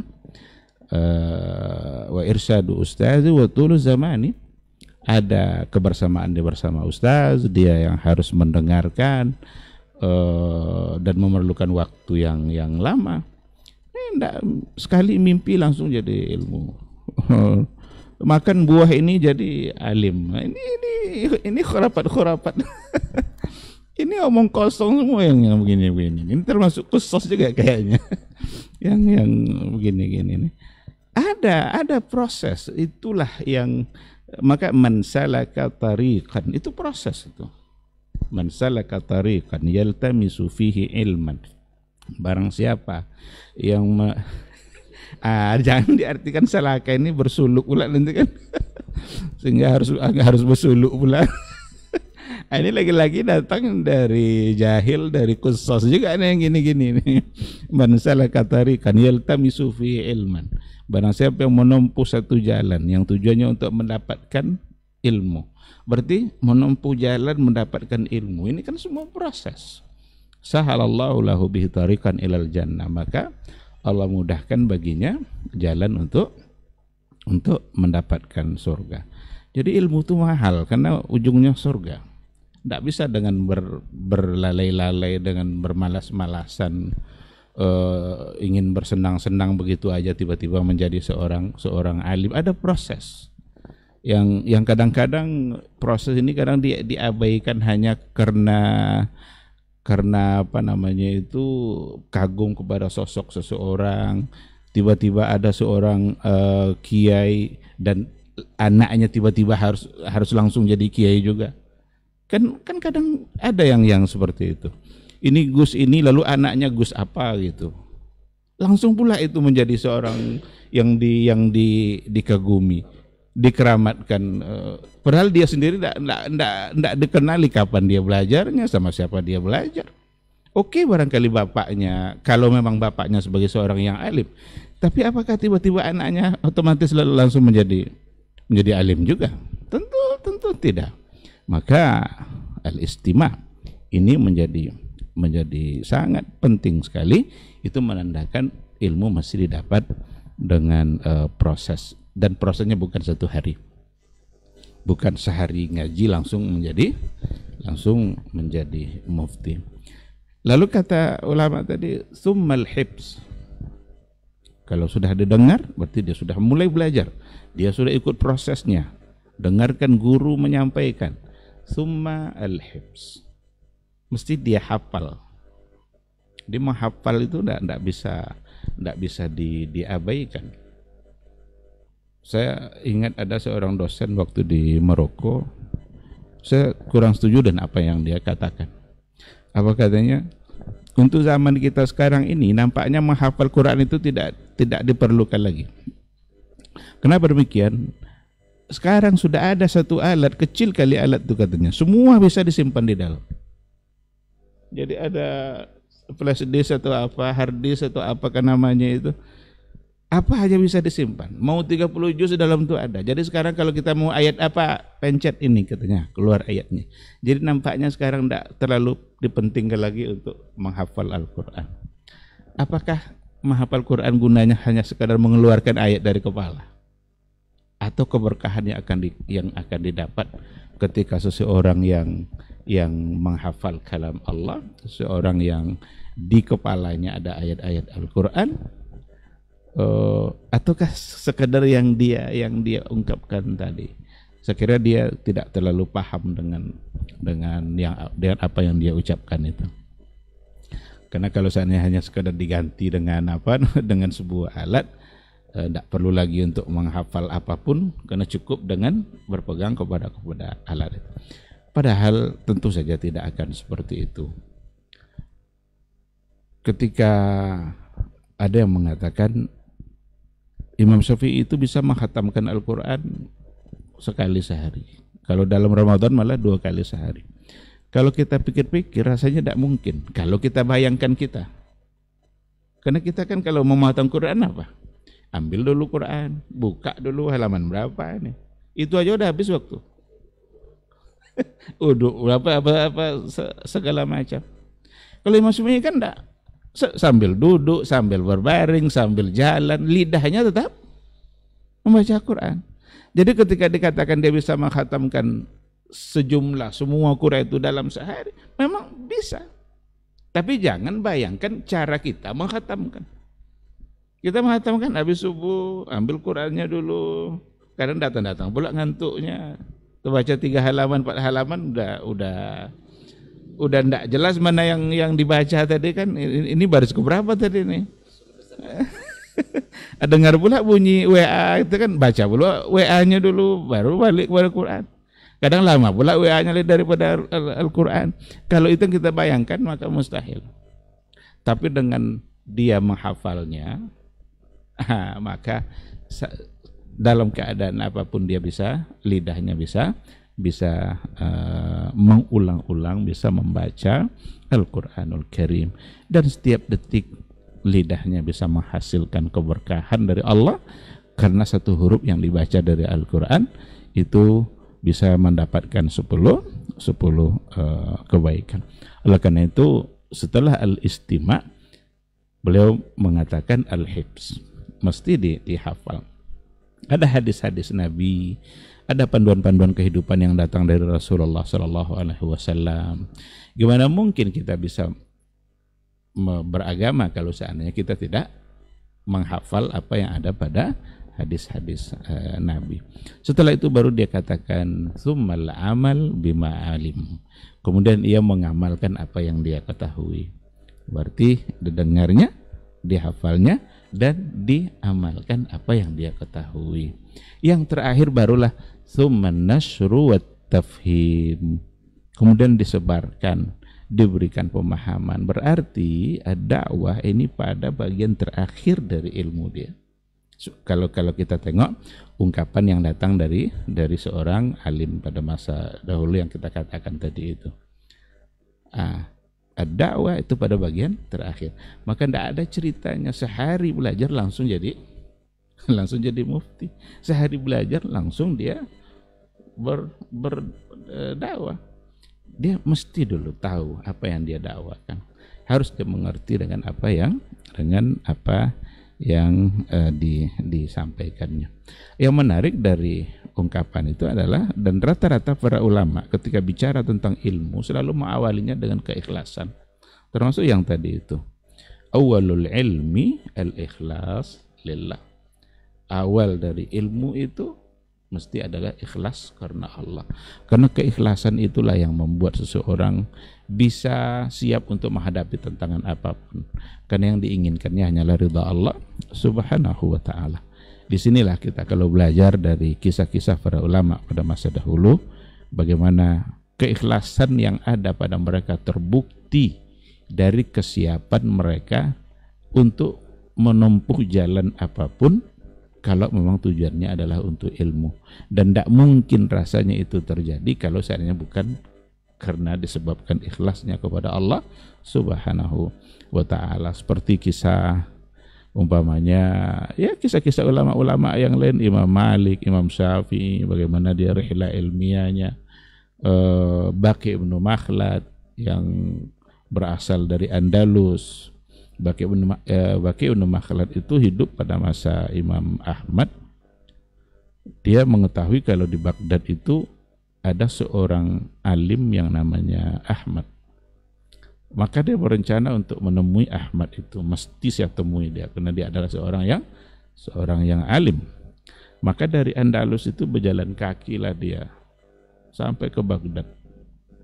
Berapa ribu mil yang dia lewati itu, dari Spanyol sampai ke Baghdad itu, dan itu dengan berjalan kaki. Sesampai di Baghdad ternyata Imam Ahmad sedang dalam kondisi tahanan politik. Dia tidak boleh mengajar. Dia dilarang oleh khalifah untuk mengajar karena ada peristiwa Imam Ahmad itu dipenjara disebabkan oleh khalqul Quran. Apakah Quran itu makhluk atau tidak, ini masalah yang diperdebatkan karena khalifahnya terpapar oleh pemikiran Mu'tazilah. Dia cenderung mengatakan bahwa Quran adalah makhluk, dan dia memaksa semua ulama untuk mengatakan itu. Kalau tidak mau berarti di penjara. Termasuklah diantaranya Imam Ahmad yang ketika itu ada tahanan politik, dia hanya boleh di rumah saja, tidak boleh untuk mengajar. Sampai di sana berjalan kaki dari Andalus menuju Baghdad, ternyata yang ditemuinya pun tak pula bisa dia ambil ilmunya karena sedang dalam tahanan rumah, tidak boleh mengajar. Ditunjukkan kepada beliau rumah Imam Ahmad, diketok pintunya, dia bilang, saya datang dari Andalus, ana rajulun gharib min Andalus, saya orang asing dari Andalus, saya ingin belajar kepada kamu. Kata Imam Ahmad, saya sedang tidak boleh mengajar. Kalau saya mengajar juga, saya masalah, kamu masalah. Karena khalifah yang melarang. Akhirnya disepakati, gini saja, tidak mungkin saya jauh-jauh datang dari Andalus, sengaja ingin ketemu kamu untuk belajar hadis, tapi saya tidak mendapatkan apa-apa. Tidak mungkin itu katanya. Nah, disepakatilah satu cara, gimana kalau kita sepakati saya setiap pagi menjelma sebagai seorang pengemis, saya ketok pintu rumah kamu, lalu kamu buka pintu itu, berikan saya 1 atau 2 hadis dan saya pergi. Besok pagi saya datang lagi sebagai seorang pengemis, kasih saya 1-2 hadis, saya pergi. Dan ternyata disepakati. Itulah yang dilakukan oleh Baqi ibn Makhlad dengan pakaian yang compang-camping, pakaian yang, karena dia pengemis, tidak mungkin pakaian bagus. Dapat ketok pintu, assalamualaikum, waalaikumsalam, an fulan 1-2 hadis, lalu dia pergi. Sampai akhirnya Imam Ahmad dibebaskan karena khalifahnya sudah wafat, barulah dia merasa bebas untuk mendapatkan ilmu. Yang begini-begini tidak mungkin bisa terjadi kalau bukan karena keikhlasan. Keikhlasan dalam menuntut ilmu. Keikhlasan dalam menuntut ilmu itu juga membuat kita bisa abaikan omongan-omongan orang. Apapun orang bilang ke kita, ya tuduhan-tuduhan apa itu tidak ada masalah. Karena sekarang cenderung juga ada kecenderungan untuk menuduh hal-hal yang tidak baik terhadap orang-orang yang ingin belajar sunnah, orang ingin kembali kepada Al-Quran dan sunnah, duduk di majelis ini, kadang diberikan label-label yang tidak baik, label kurang ngopi, kopinya kurang kental, bahasanya itu kurang piknik. Itu recehan itu, yang gitu-gitu tuh recehan aja, itu abaikan saja. Kalau memang kita ikhlas karena Allah dalam menuntut ilmu, ya itu semua tidak ada apa-apanya itu dibanding orang-orang yang terdahulu. Nabi aja dibilang gila, dibilang majnun, bilang penyihir, bilang pembohong. Semua tuduhan buruk datang dari orang-orang Quraisy kepada Rasul, tapi karena keikhlasan beliau, dia tetap ini juga nasihat bagi kita bersama, bagi para penuntut ilmu. Jangan merasa merasa kecil atau merasa hina ketika ada tuduhan-tuduhan bagi orang-orang yang ingin belajar secara baik, ingin belajar sunnah secara benar, kembali kepada Quran sunnah, beramal sesuai dengan yang diajarkan Nabi. Lalu ada tuduhan-tuduhan nanti yang tidak beralasan, abaikan saja, fokus saja kepada belajar kita, karena memang yang kita inginkan adalah ridha Allah Subhanahu wa ta'ala.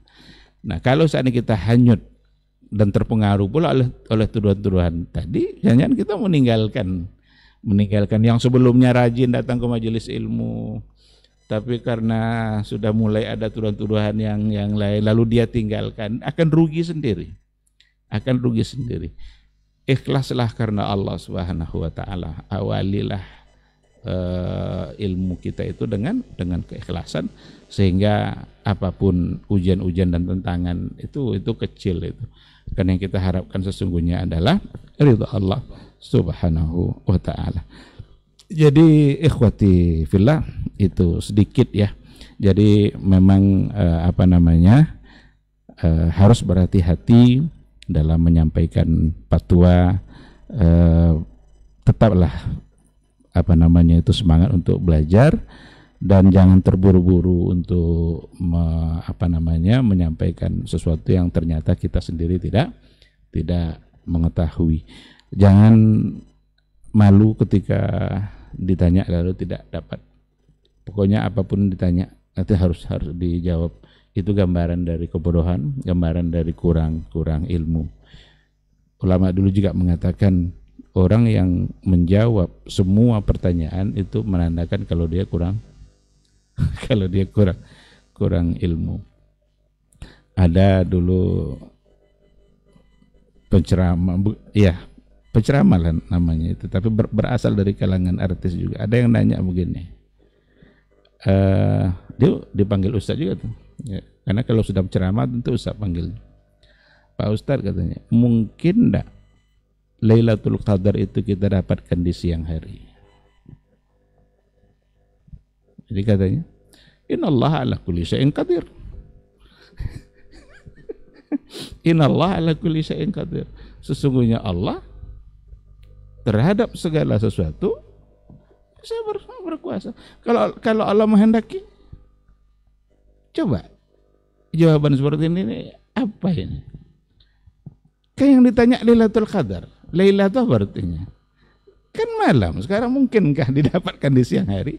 Yang bertanyanya mungkin karena malas untuk bangun malam, ingin juga dapat Lailatul Qadar tapi di siang hari. Jawabannya innallaha ala kulli syai'in qadir. Yang begini-begini ini berhati-hati, waspadalah. Ini yang begini-begini pertanggungjawabannya berat di hadapan Allah Subhanahu wa ta'ala. Maka wajarlah ulama-ulama dahulu ketika ditanya tentang halal haram, boleh tidak boleh, dia tengok-tengok dulu ada ndak yang sekeliling dia itu orang yang dia anggap lebih paham. Dia suruh malah datang, ini yang gini-gini ndak usah saya ini, coba tanya sebulan, akhirnya sampai ke dia kembali pertanyaan itu, karena yang lain nyari yang lain, pada akhirnya sampai kembali kepada dia, karena dia tahu bahwa bicara halal haram berarti kita sedang mewakili Allah di muka bumi, dan itu tentu perbuatan yang tidak sederhana. perlu kehati-hatian. Semoga Allah Subhanahu wa taala selalu membimbing kita untuk bersabar dalam menuntut ilmu, membimbing kita untuk menahan lidah, menahan ungkapan kita untuk mengucapkan sesuatu yang kita sendiri tidak paham.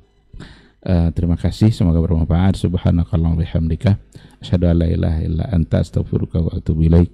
Wassalamualaikum warahmatullahi wabarakatuh.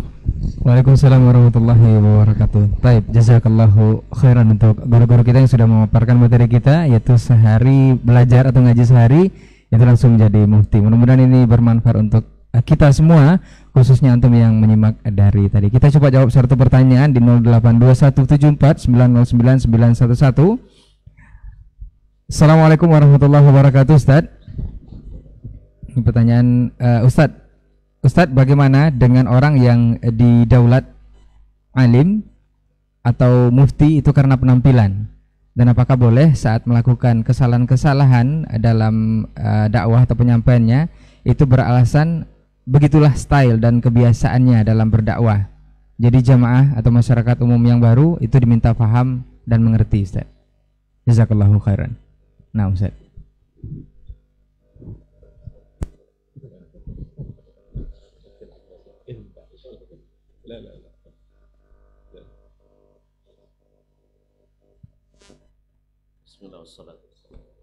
Wa ala alihi wa sahbihi wa mawala wa ba'du. Terima kasih kepada Bapak atau Ibu ya yang bertanya bagaimana dengan orang apa tadi didaulat alim karena penampilan, bukan karena ilmunya. Ya, kan banyak orang karena ilmu, dan itu yang terjadi di masa dahulu. Jadi yang dicari fatwanya orang-orang yang memang berilmu. Kalau misalnya di masa tabal atba, di zaman itu al-muftun arba'ah di seluruh dunia Islam, orang yang jadi rujukan fatwa itu ada 4 orang. Sufyan ats-Tsauri di Irak, Imam Abu Amr al-Auza'i di Syam, Malik ibn Anas di Hijaz, dan Al-Lais ibn Sa'ad di Mesir. Dan di zaman sahabat pun para mufti itu juga yang memang mendapatkan rekomendasi ilmu dan fatwa dari Nabi SAW. Nabi mengatakan afradun nas Zaid ibn Thabit wa a'lamun nasi bil halal wal haram Mu'adz ibn Jabal. Ini bil munasabah juga ya. Banyak orang mengatakan kalau tidak tahu Al-Quran hadis langsung berijtihad. Itu dikatakan Nabi kepada Mu'adz, bukan kepada selain Mu'adz yang dapat rekomendasi a'lamun nasi bil halali wal haram Mu'adz bin Jabal, wa a'lamun nasi bi al-qada Umar,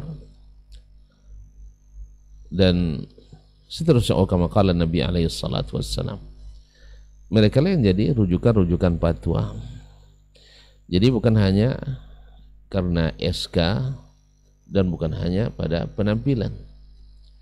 Dan tadi di awal sudah kita sampaikan, orang waktu itu selalu mencari a'lamun nas.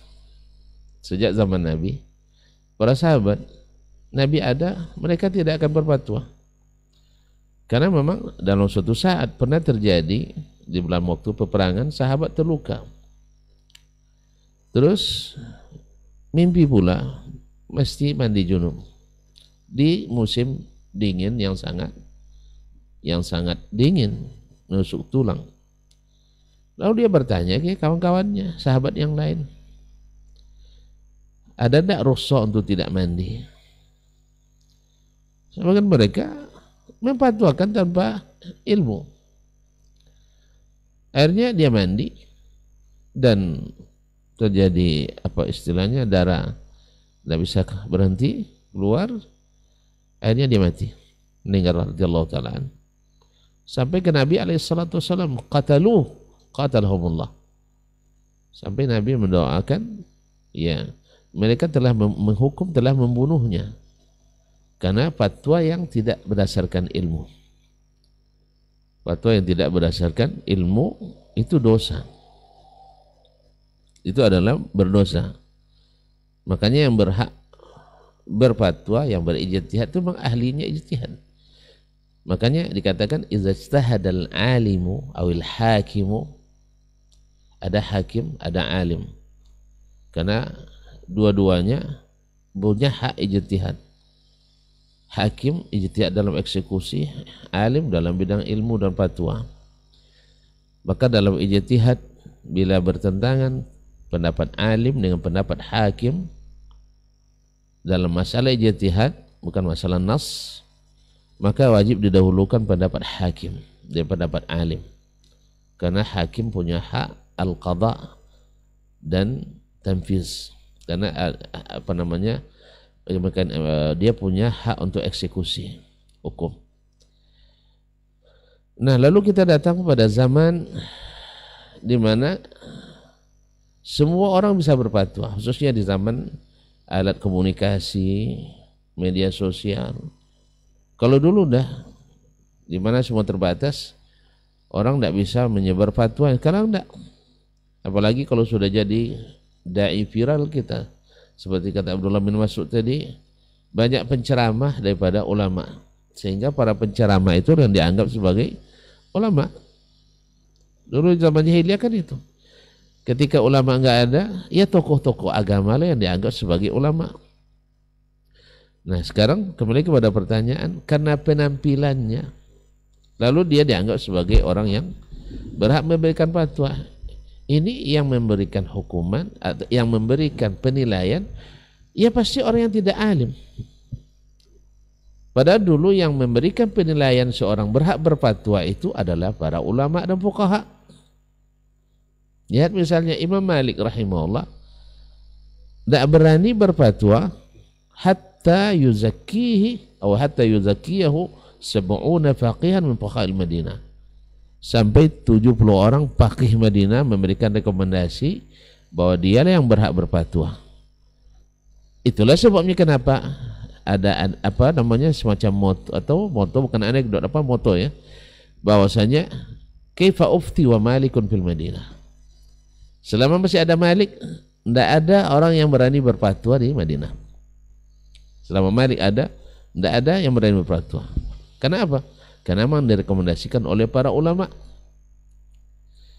Nah, yang direkomendasikan para ulama ini, coba lihat seperti diisyaratkan oleh Dr. Hidayatullah tadi, datang orang dari Andalus. Tadi Baqi' bin Makhlad berjalan kaki dari Andalus ke Baghdad di Irak. Berbulan-bulan itu. Tidak kurang dari 6 bulan.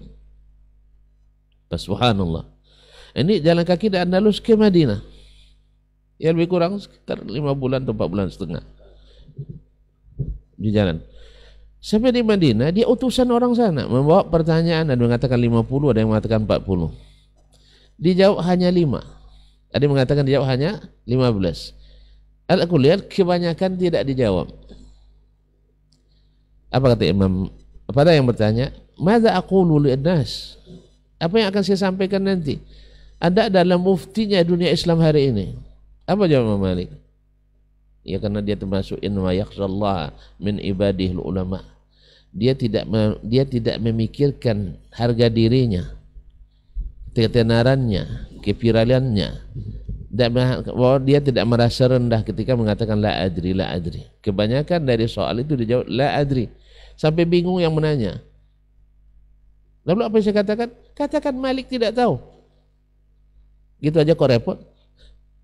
Tapi apakah jatuh harga Malik di Andalus? Tidak. Jatuh harga Malik di Madinah? Tidak. Jatuh harga Malik sampai hari ini? Tidak, tambah mahal. Karena apa? Yang mengangkatnya Allah Subhanahu wa taala. Tetapi orang yang seperti ini karena penampilannya atau karena SK, lalu dia berfatwa hanya memikirkan kedudukannya. Ingat seperti kata Imam Ibn Abdul Bar rahimahullah taala, sayusibu suqutun mubakkir. yaitu naik daun cepat, nanti lisut daun cepat. Makanya ada yang mengatakan cepat naik daun. Kalau cepat naik daun, cepat pula kering daun. Karena daun yang bertahan lama itu bukan yang cepat naik, tapi daun yang ada di ketiak pohon itu yang lama hijaunya. Sedangkan yang langsung terkena paparan matahari dan banyak dilihat orang, itu cepat jatuhnya. Bukan orang yang menjatuhkannya, ilmunya sendiri. Karena apa? Karena dia tidak jujur dalam berilmu. Makanya ketika Syekh Bakar Abu Zaid menulis kitab dengan penuh dengan nukilan dari as-salaf, bukan perkataan beliau, tapi nukilan daripada ulama sebelumnya.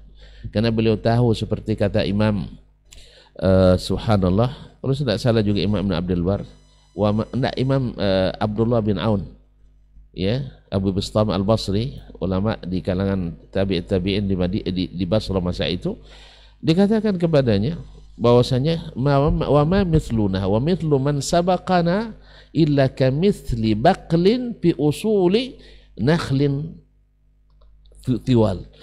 Kita ini ibaratnya dengan orang yang pendahulu kita. Ini masih di zaman min afdalil usur. Perumpamaan kita dengan orang sebelum kita, tentu dia kalau tabi'in berarti tabi'in dan para sahabat ibarat sebuah sayur batang sawi di pangkal pohon kurma yang tinggi-tinggi. Nah, ini pandangan orang yang dididik dengan manhaj as-salaf. Tahu dia nilai ilmu as-salaf. Karena mereka paham asal ilmu itu seperti kata Imam Ali bin Abi Thalib radhiyallahu anhu, ilmu nuqtah.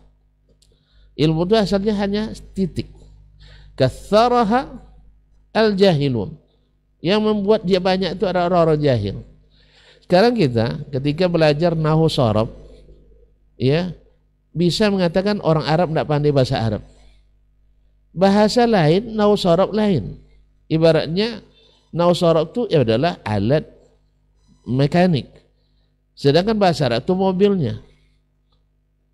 Pandai punya alat belum tentu bisa punya mobil. Tapi punya mobil mesti ada alat. Ini yang tidak diketahui oleh orang. Bentang-bentang pandai nahwu sharaf, disalahkan orang-orang yang ahli dan fasih berbahasa Arab. Padahal dia belajar nahwu sharaf mazhab al-Basriin aja. Dia lupa ada mazhab Kufiyin, dia lupa ada likulli qaidin mustatsna. Jadi kadang-kadang di sini gururnya para orang-orang pondok di kita ini, sampai-sampai ada mengatakan Buya Hamka ketika belajar di Mekah bukunya satu, setelah pulang ke Indonesia bukunya banyak. Ini orang-orang buta huruf nih seperti ini. Orang yang jahil aja tahu bahwa buku di Arab lebih banyak daripada buku di negeri ini. Mohon maaf, kita kekurangan referensi. Makanya kemarin ketika kita memimpin Islamic Center Kabupaten Kampar itu, kita punya program saudara terlihat ya, mengumpulkan semua kitab bermazhab Syafi'i. Maksudnya kitab yang ditulis oleh ulama bermazhab Syafi'i, dari kitab akidah, dari kitab fikih, kitab sejarah, kita masukkan di situ. Cuman masalahnya kan yang namanya yang pakai SK ini, mufti pakai SK ini kan berbatas. Nah, berterhad kata orang Melayu. Akhirnya entah jalan atau tidak, jangan-jangan bukunya berkurang bukan bertambah malah. Allah musta'an.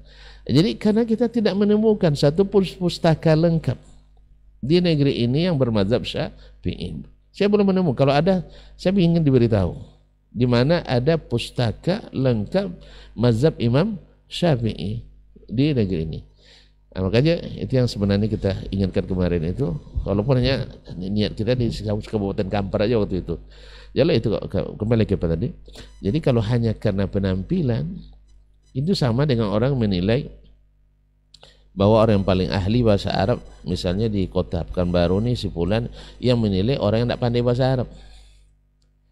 Nah, jadi sebab itu mufti yang hanya karena penampilan dan bukanlah mufti yang direkomendasikan oleh para ulama. Atau karena SK juga kadang-kadang bukan murni karena prestasi, tapi tidak sedikit pula dengan jasa tim sukses. Allah musta'an. Tapi kembali, siapapun yang ditunjuk jadi mufti, atau siapapun yang merasa atau menjadikan dia sebagai mufti, yang penting baginya adalah satu, mesti ikhlas. 2 mesti takut pada Allah, 3 mesti bertakwa kepada Allah, yang ketiga ingat jangan berfatwa kecuali dengan ilmu, yang kelima dan fatwa itu ingat berubah dengan perubahan masa, tempat dan hajat dan sebagainya, bukan makna ikut hawa, tidak. Oleh sebab itu, itulah di antara alasan kenapa Imam Malik menjawab tidak tahu, karena beberapa kejadian itu khusus terjadi di Andalus. Maka ingat kita dengan perkataan Imam Muhammad Shalih Al-Utsaimin rahimahullah dalam kitabnya mengatakan ahlul baladi aula bil fatwa min ghairihim wa in kana alimu ghairi zalikal balad a'lam, bahwa ulama suatu tempat itu lebih berhak berfatwa dalam masalah tertentu dari ulama yang di luar, sekalipun yang di luar lebih alim, karena fatwa la tunqal, al-fatawa tidak dinukil. Wallahu ta'ala alam. Mungkin ada tambahan dari Buya Hidayatullah dan Buya Hilmi. Wallahu ta'ala alam. Wassalamualaikum warahmatullahi wabarakatuh. Waalaikumsalam warahmatullahi wabarakatuh. Jazakallah khair Ustaz untuk jawabannya. Ustaz, ada tambahan? Naam Ustaz. Fadhal Ustaz.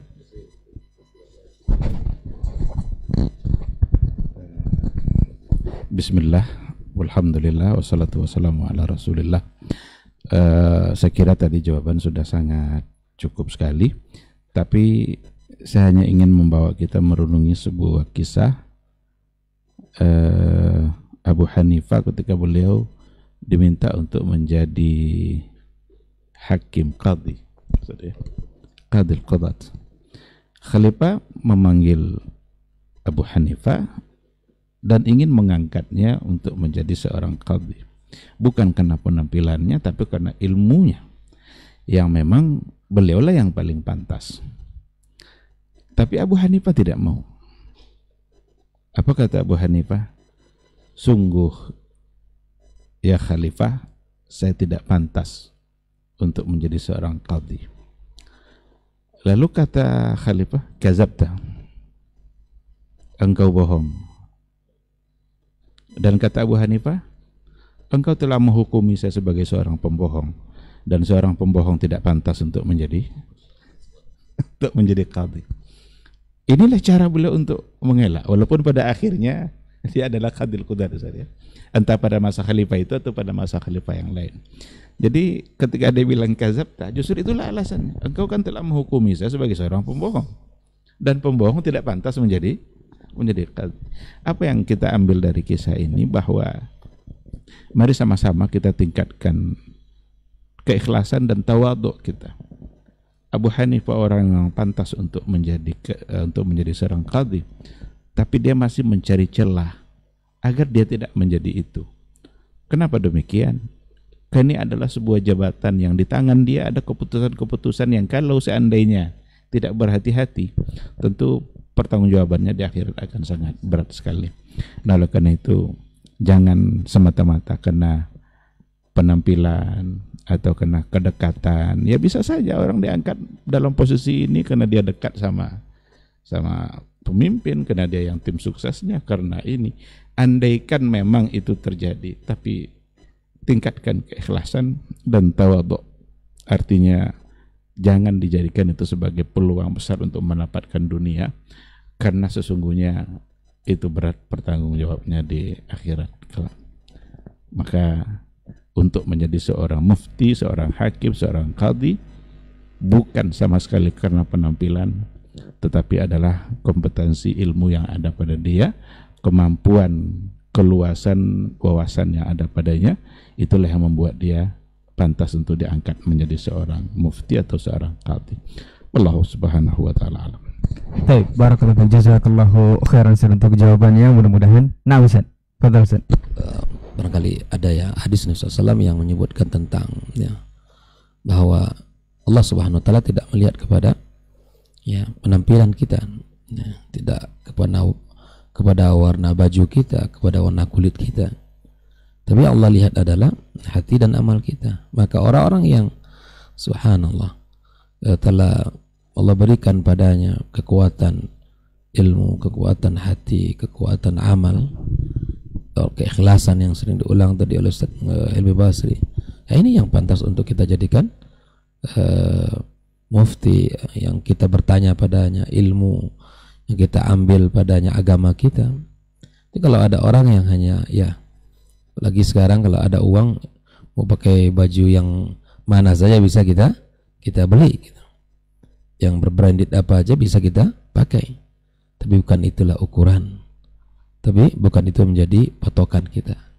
Patokan kita adalah orang-orang yang bersandar kepada ma qala Allah wa qala Rasulullah sallallahu alaihi wasallam. Apa yang diucapkan tergambar dalam kehidupannya. Ya. Walaupun tidak maksimal, tapi dia ada ikhtiar. Tidak ada manusia yang sempurna. Tapi bagaimana ketika jujur niatnya untuk kembali kepada Allah di dalam agama ini, maka akan terlihat kemudahan bagi dia untuk mengamalkan. Ya. Tapi kalau hanya sekedar beragama sesuai dengan hawa, kemudian musim dan keadaan, itu juga akan berubah gitu. Akan berubah. Kenapa? Karena tidak ikhlas, karena ada duniawi yang ada di dalam hatinya, atau karena ada kebencian dan hasad dan seterusnya, macam-macam. Aghrad dunia ini banyak yang akan bisa melesetkan seseorang. Ya, maka nasihat untuk diri kami dan kita semua, maka kita harus berusaha mencari dan bertanya kepada orang-orang yang secara amalannya nampak dalam dirinya, ya. Amalan yang benar terlihat, ya. Kadang subhanallah banyak mufti tapi disuruh orang sholat tapi sholat di rumahnya, banyak kan. Jadi fatwanya, nasihatnya, ya sholatlah kau di masjid, tapi dia tak nampak. Ya. Jangan menjadi asing dirinya di rumah Allah Subhanahu Wa Taala. Lagi para ustadz, para guru, para tuan guru, para ulama, para kiai, para habaib, dia harus berusaha untuk terdepan di dalam menjalankan agama Allah Subhanahu Wa Taala. Demikian. Baik, jazakallahu khairan untuk jawabannya. Semoga yang ditanyakan bisa dipahami, dan ini tentu saja adalah ilmu untuk kita bersama di kesempatan hari ini. Jazakallahu khairan untuk ilmunya dan waktunya. Semoga di kesempatan berikutnya kita akan bersama guru-guru kita kembali untuk membahas berbagai persoalan dengan tema yang berbeda insyaallah, dan ini keterkaitan dengan agama kita yang disampaikan oleh Rasulullah Sallallahu Alaihi Wasallam. Afwan untuk semua salah kata dan khilaf bicara. Mari kita tutup dengan doa kafaratul majelis. Subhanakallahumma wa bihamdika asyhadu an la ilaha illa anta astaghfiruka wa atubu ilaik. Wassalamualaikum warahmatullahi wabarakatuh.